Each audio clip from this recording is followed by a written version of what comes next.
I am Ferdinand Marcos, and I am the President of the Republic of the Philippines. I stand today on behalf of 110 million Filipinos. Hi everyone, hello universe, it's me again. Shout out sa inyo mga kababayan. Nako, mayroon tayong good news ba ito o bad news? Di ka naloka mga kababayan. Shout out sa inyo mga beso Marcos Loyalists and supporters, Filipinos, OFW. Nako, umpisa pa lang ng kampanya guys. Ito na.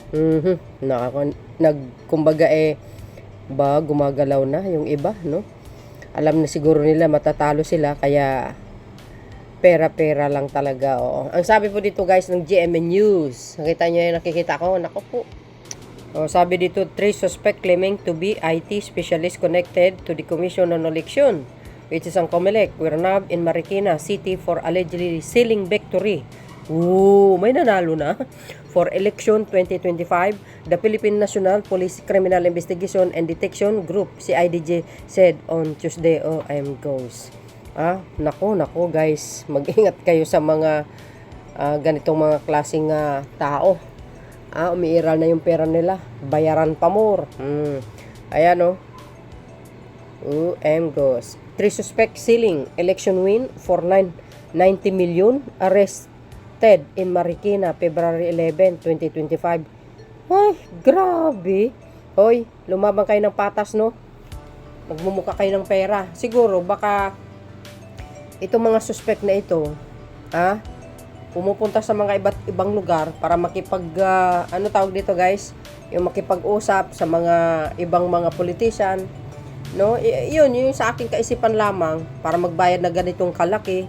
Baka mamaya sasabihin nila, magbayad kami ganitong kalaki, tapos ito yung senador na ibuboto ninyo. Nakaw, style nyo bulok. Lumabang kayo ng patas. Mga siraulo talaga to Kaumpisa pa lang ng kampanya, ito na naman kayo. Pera-pera. Ito guys, ang sakit talaga pagdating sa eleksyon. Pag alam mong talunan ka, gagawa ka talaga ng paraan para manalo ka. Pero I really hope ang Panginoon wag nang hayaan na makapaglinlang itong mga salot sa lipunan, mga kababayan. Sabi, mahirap kawawa ang mga ibang politician na fair kung lumaban. Di ba guys? Ayan 3 suspect. Wow, bintab. Talaga naman So ibig sabihin, hindi pa natapos yung eleksyon, alam na kung sino nanalo. Biro mo, 90 million, ang laki niyan mga kababayan Palagay ko, pumupunta yan sa mga iba't ibang lugar para magbayad. Itong mga ibang politician, nasasabihin, kailangan ipanalo natin itong manok ni Judas. Di ba? O running for senador. Di ba? Parang gano'n ang dating sa akin. Ewan ko lang kanya-kanya tayo ng pananaw. Sabi dito po ng GMA News Online. Yan, sabi ng GMA News Online, mga best. Ayan, 3 suspect sealing election win for 90 million arrested in Marikina. OMG. Ano ba kayo? Mandaraya talaga kayo 3 suspect claiming to be IT specialist connected to the Commission on Election. OMG. Nako, Commissioner Attorney Garcia, kailangan po nakamonitor pa kayo sa bawat branch ng Commission on Election sa bawat region. Baka mamaya ginagapang na ang Commission on Election ng mga ibang salot sa lipunan para lang makapandaya. Sasabihin, itong senador na ito kailangan maipanalo. Di ba? Style nyo bulok talaga. 3 suspect claiming to be IT specialist connected to the Commission on Election, COMELEC, were nabbed in Marikina City for allegedly sealing victory for election 2025. Ay, grabe. May nanalo na, bes. Grabe. The Philippines National Police Criminal Investigation and Detection Group, which is ang CIDG, said on Tuesday. And really, Cagayan, mayoral candidates Robert Turingan and vice mayoral candidates Karen K. Tabas Turingan reported that the suspect to the CIAG. Ay, nako, magiging alisto po kayo, no? After they were offered to win the election on exchange for 90 million. Oh, aba, believe ka naman sa kanila guys ha. Hindi sila nabayaran. Pero, ang tindi nito, 90 million. Naku, kailangan imbestigahin ito. Baka marami ito sila mga kababayan. Nag-iikot-ikot. Para sabihin, ipanalo itong senador na ito. Babayaran yung mga commission and election sa bawat province. Patay tayo dito. Malaking pera ang gagastusin nitong mga mandaraya. The suspect claimed to have access to the automated result of the election. Oh, ala kayo. Naku, komisyoner, kailangan bantayan nyo ito. Delikado ito guys ha. The CIDG then conducted an entrapment operation where one of the complainants met with the suspects in mall in Marikina City to hand over the payment. Ay talagang matindi mga kababayan.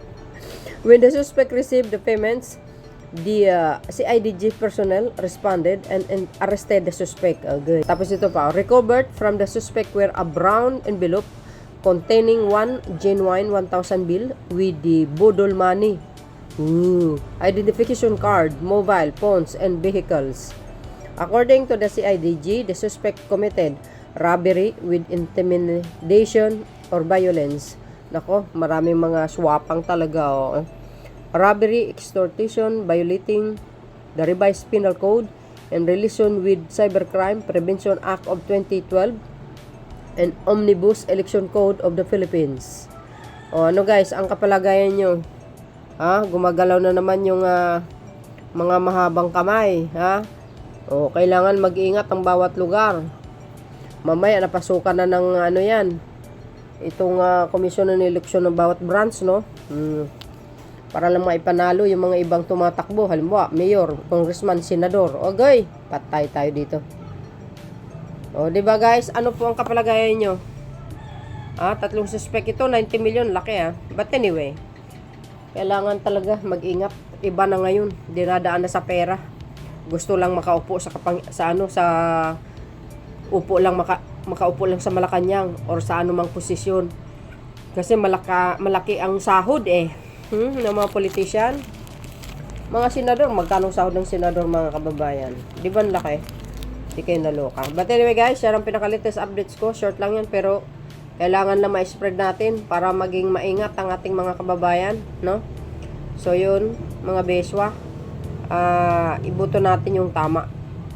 Kasi kung sumasang-ayon tayo sa mga gawaing masama na ginagawa ng mga salot, kampo ni Satanas, walang mangyayari sa bansa natin guys, no? Kailangan bumuto tayo ng maayos, yung tamang kandidato, yung alam natin na makakatulong. Huwag tayo po nasisilaw sa pera. Ang pera madaling mawala yan, pero yung boto mo mahalaga po yan, lalo't yung binoto mo napakagaling. Tulad ni Pangulo Marcos Jr. Hindi po nasasayang yung votes mo, no? So yun guys, salamat sa inyong watching. See you again on my next upload video. Bye bye bye and babus. God bless Philippines.